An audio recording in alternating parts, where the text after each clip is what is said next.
আগৰ ভিডিঅ'ত আমি লিপছৰ কৰ্নাৰৰ পৰা এনেকৈ ওপৰলৈ নি আছিলোঁ।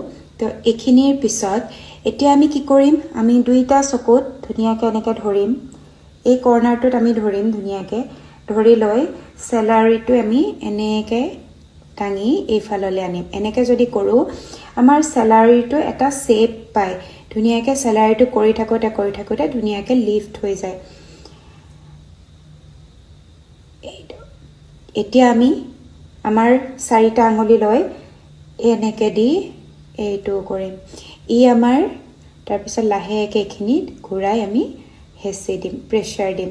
ই আমাৰ চকুৰ তলৰ বলিৰেখাৰটো সমস্যা নাইকিয়া কৰিবই, লগতে আমাৰ ষ্ট্ৰেছ নাইকিয়া কৰিব।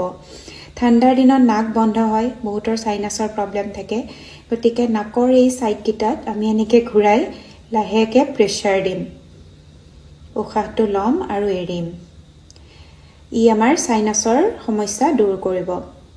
এইখিনি জেগাটো আমি চাইনাছৰ কাৰণেও দিওঁ, আৰু ডিঙিত যেতিয়া আমাৰ কফ থাকে আমাৰ সেইখিনিও নাইকিয়া কৰে। এয়া কৰোঁতে আচলতে আমি কথা ক'ব নালাগে, মই কৈছোঁৱেই, উশাহটো লোৱা আৰু এৰাইহে কৰি থাকিব লাগে।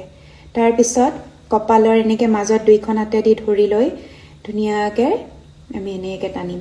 ই কপালৰ যিটো ৰেখা পৰে সেইখিনি নাইকিয়া কৰে, আৰু লগতে আমাৰ মাইণ্ডটো বহুত ৰিলেক্স কৰিব। আপোনালোকে যদি কোনোবাই গান শুনি ভাল পায়, একদম ধুনীয়া গান এটা লগাই ল'বও পাৰে। তাৰপিছত আমি হাতৰ এই দুইখিনি ল'ম, লৈ এইখিনি জেগাৰ পৰা অলপমান হেঁচা দি আমি মূৰৰ এই বেক ছাইডটোত নি লাহেকৈ ঘূৰাই আমি প্ৰেছাৰ দি অলপ সময় ৰখিম। এইখিনি কৰিলে আমাৰ যাৰ মাইগ্ৰেইনৰ সমস্যা আছে কেইদিনমান কৰি চাওক, আপোনালোকে বহুত ভাল পাব, মোৰ নিজৰে আছে। এনেকৈ কৰি ধৰক। আকৌ এবাৰ এইখিনি জেগাৰ পৰা লাহেকৈ নি, যিখিনি সময়ত আপোনালোকৰ মাইগ্ৰেইনৰ সমস্যাই দেখা নিদিয়ে তেতিয়া কৰি থাকক, চাব মাইগ্ৰেইনৰ সমস্যা বহুতখিনি উপশম পাব। এইখিনি আকৌ, কাৰণ আমাৰ এনেকৈ দিম, কাৰণ আমাৰ কপালত যি বলিৰেখা পৰে সেই বলিৰেখা আমাৰ চিধাকেও পৰে আৰু পথালিকেও পৰে, গতিকে এইটো আমি এনেকৈ দাঙি। তাৰপিছত আমাৰ যিটো উঁঠজুৰি থাকে, উঁঠজুৰিৰ কাৰণে ধুনীয়াকৈ আমি এনেকৈ ঘূৰাম, যাতে আমাৰ উঁঠজুৰিও আমাৰ যি ছাল থাকে, বেয়া ছাল থাকে এৰাই যায়, আৰু উঁঠটো যাতে ধুনীয়াকৈ গ্ল' কৰি থাকে।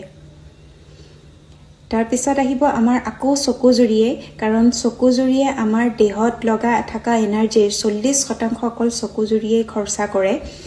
গতিকে আকৌ চকুটোৰ এইখিনি জেগাত আমি ধুনীয়াকৈ হেঁচা দি এইবাৰ পথালিকৈ লাহেকৈ সমান হেঁচাতে আমি এইফাললৈ গৈ এইখিনি জেগাত দিম। ইও যাৰ আজিকালি প্ৰায় মানুহেই চশমা পিন্ধে, সেই চশমা যি চকুৰ বিষ থাকে বা পাৱাৰৰ প্ৰব্লেম থাকে সেইখিনিও নাইকিয়া কৰিব। তাৰপিছত এইখিনি এনেকৈ মানে আমি প্ৰেছাৰ দিম অলপকৈ, আকৌ তলেদি এনেকৈ কৰি দিম।